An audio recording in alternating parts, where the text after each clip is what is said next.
एक गलती आपको वापस जाने पर मजबूर कर सकती है।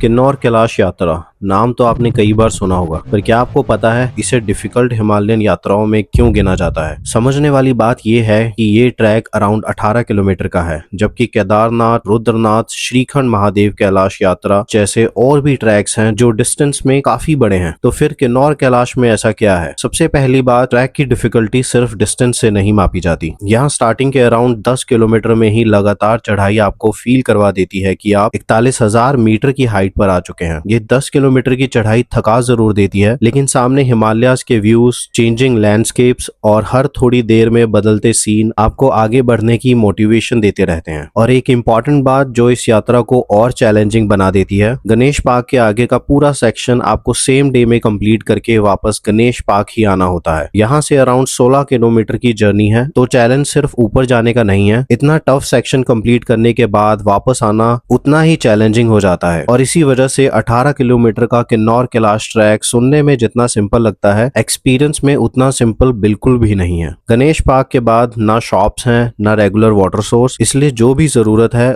उसकी प्लानिंग पहले से ही करनी पड़ती है। और इसी सेक्शन की जर्नी रात के अराउंड 1 बजे से स्टार्ट होती है, जहां से गणेश गुफा क्रॉस करके पार्वती कुंड से होकर आगे बढ़ना होता है। गणेश गुफा के बाद वाटर सोर्स भी नहीं मिलता, तो लिमिटेड वाटर के साथ ही आगे बढ़ना होता है। फिर आता है पार्वती कुंड, और यहाँ पहुंचकर आपको समझ आता है कि किन्नौर कैलाश को डिफिकल्ट क्यों कहा जाता है। नॉर्मल ट्रेल गायब हो जाता है, बड़े बड़े पत्थरों को चढ़कर और उन पत्थरों पर बनी मार्किंग को फॉलो करते हुए आपको आगे बढ़ना होता है। और यहाँ पहुंचकर आपकी पूरी हिम्मत और विल पावर टेस्ट होती है। और लास्ट का 1 किलोमीटर, बस यहीं पर ट्रैक का एक्सट्रीम साइड सामने आता है। ऐसा लगता है जैसे ट्रेल नहीं, सीधा पहाड़ चढ़कर आपको आगे जाना है। 6000 मीटर की हाइट, मुश्किल चढ़ाई और पत्थरों वाला रास्ता, तीनों मिलकर इस सेक्शन को काफी चैलेंजिंग बना देते हैं। एक गलती आपको वापस जाने पर मजबूर कर सकती है, इसलिए इस सेक्शन में स्पीड से ज्यादा इंपॉर्टेंट है कि आप केयरफुली और अपनी कैपेसिटी के अकॉर्डिंग मूव करो, बिना कोई जल्दी के। इन सब चैलेंजेस को क्रॉस करके